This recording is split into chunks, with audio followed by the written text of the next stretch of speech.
Assalamualaikum warahmatullahi wabarakatuh dan selamat pagi. Di sini saya akan membahas materi mengenai net present value atau NPV. NPV adalah sebuah metode pengukuran yang digunakan untuk mengevaluasi apakah sebuah bisnis atau investasi bisa menghasilkan keuntungan atau kerugian. Nah, bagaimana sih kita bisa melihat sebuah bisnis atau investasi tersebut bisa menghasilkan keuntungan atau kerugian atau layak dan tidak layaknya untuk dilakukan. Jadi, nanti ketika NPV-nya itu lebih besar dari 0 atau positif, artinya investasi atau bisnis tersebut dari sisi metode NPV ini layak untuk dilakukan. Sedangkan jika NPV-nya itu lebih kecil dari 0 atau negatif, dari sisi metode NPV-nya ini tidak layak untuk dilakukan. Oke, kita akan masuk di soal case study 1, belajar bisnis cafe lewat pemahaman analisis kelayakan NPV. Nah, di dalam soal ini ada dua orang, yaitu Gunawan dan Mira, yang ingin membuka sebuah bisnis cafe. Mereka juga telah mempersiapkan cash flow atau arus kas bersihnya selama 7 tahun ke depan. Di tahun pertama, cash flow-nya itu sebesar 200, tahun kedua sebesar 300, sampai dengan tahun ke-7 550 juta. Ada juga bunga diskontonya sebesar 12%.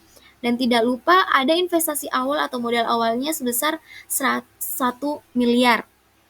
Oke, kita akan buktikan melalui metode NPV. Di sini saya telah membuatkan tabelnya.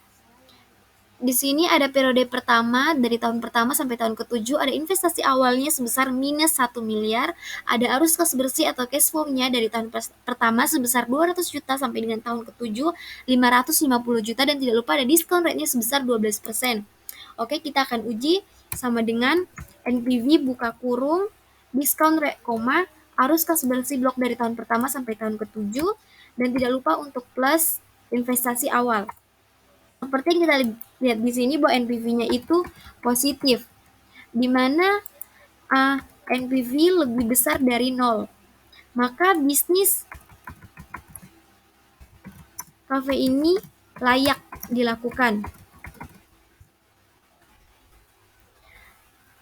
Mengapa kita harus menilai layak dan ketidaklayakannya?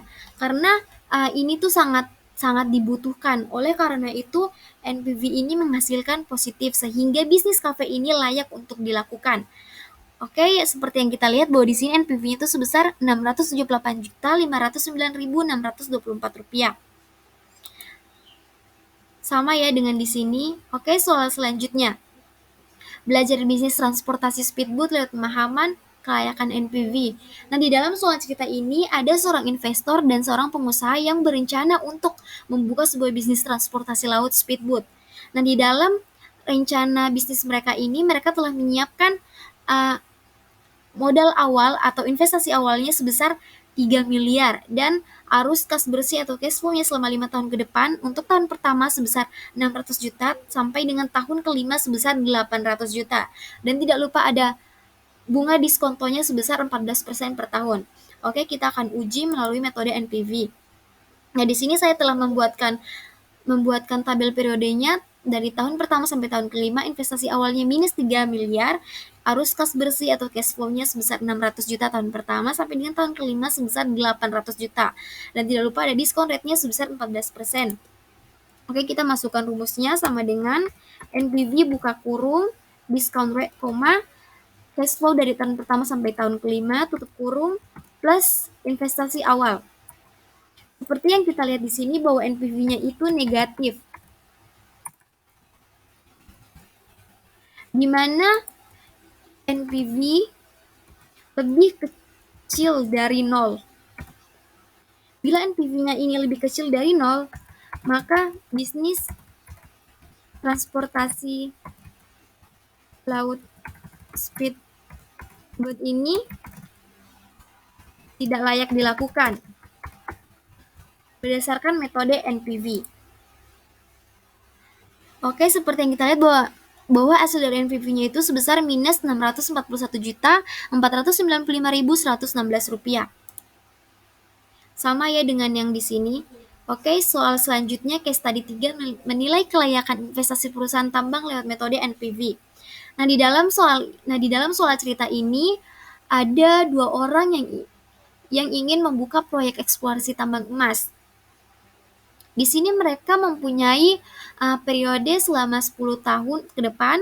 Ada investasi awalnya sebesar 100 juta, mereka mempunyai dua rencana, yaitu plan A dan plan B. Untuk plan A, pada periode pertama mereka mempunyai cash flow-nya sebesar 30 juta sampai dengan tahun ke-10 sebesar 5 juta.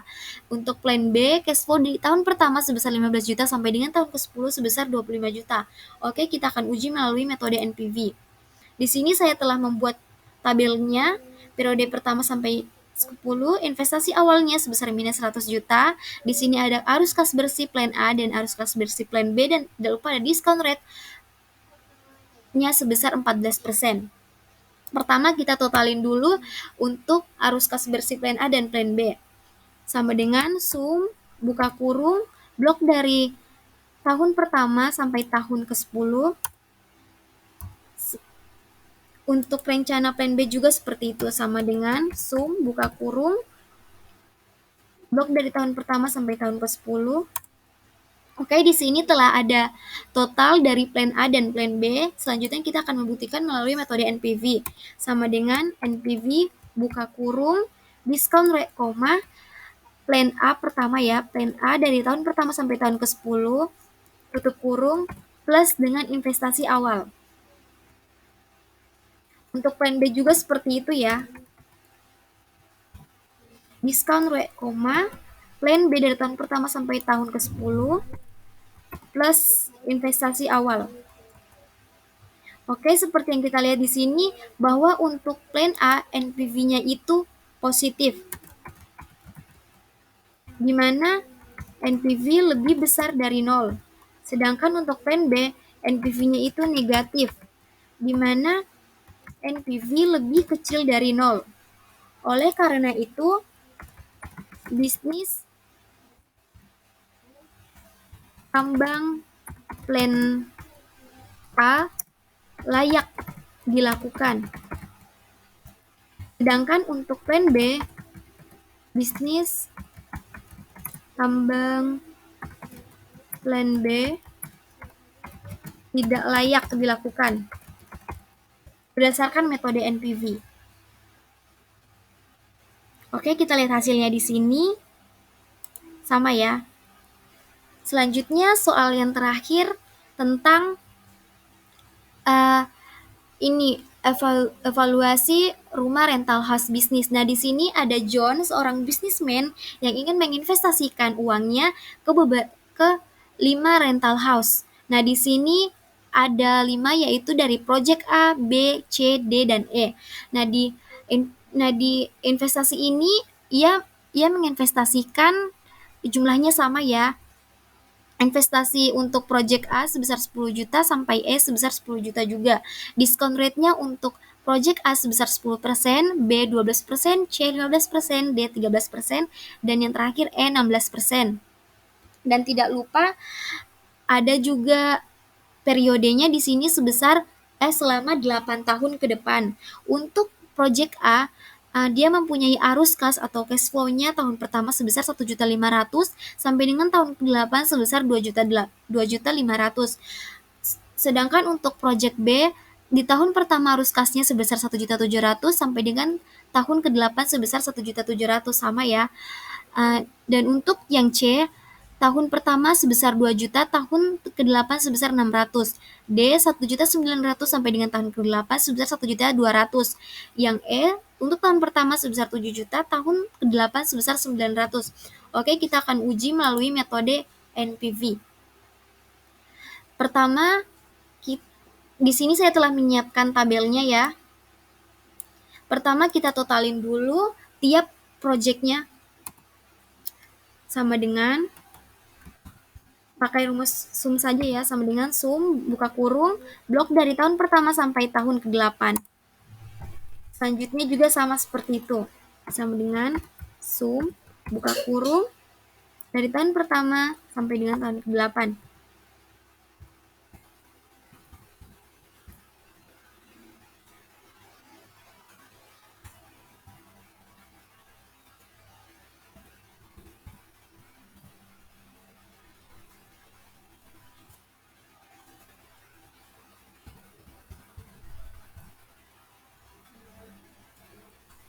Oke, selanjutnya kita akan mengujinya melalui metode NPV.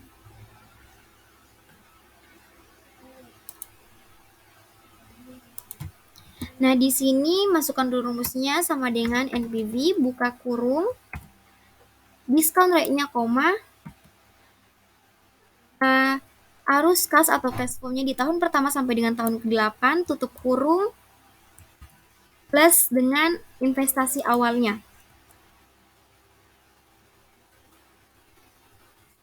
Oke, sorry ada kesalahan, sama dengan NPV, buka kurung, discount rate-nya koma, dari tahun pertama sampai dengan tahun ke-8, tutup kurung, plus investasi awal. Selanjutnya juga sama ya, seperti itu. NPV, buka kurung, discount rate, koma, tahun pertama sampai dengan tahun ke-8, plus dengan investasi awal.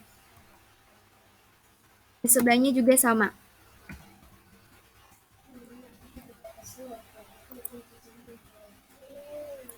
Tutup kurung, plus dengan investasi awal. Sama dengan NPV, buka kurung, discount rate, koma, arus kas dari tahun pertama sampai dengan tahun ke-8, plus investasi awal. Sama dengan NPV, buka kurung, discount rate, koma, arus kas dari tahun pertama sampai dengan tahun ke-8, tutup kurung, plus investasi awal.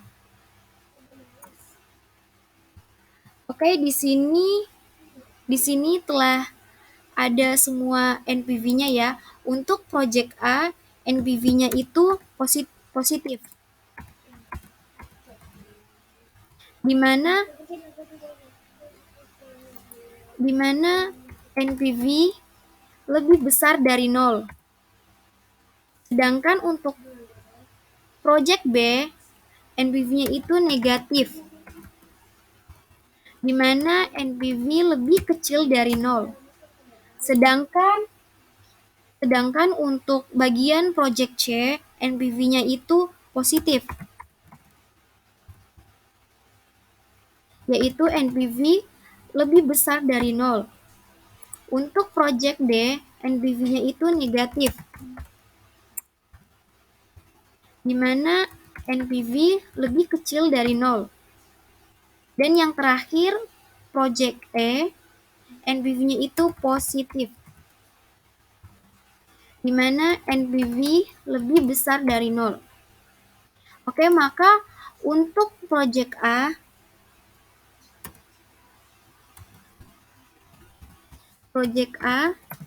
layak dilakukan. Sedangkan untuk project B,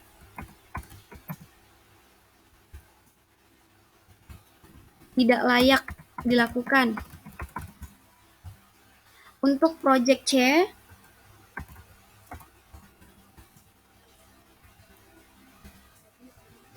layak dilakukan karena hasil NPV-nya itu positif.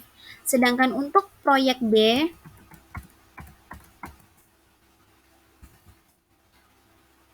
tidak layak untuk dilakukan.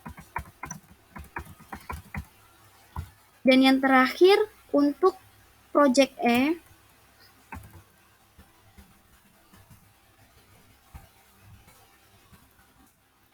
layak dilakukan.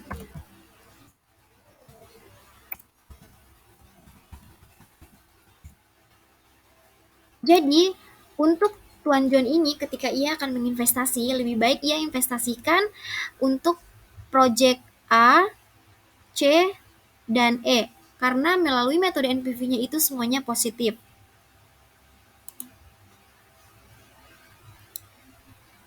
Oke, sekian dari pembahasan saya. Mohon maaf bila ada kesalahan kata. Wassalamualaikum warahmatullahi wabarakatuh.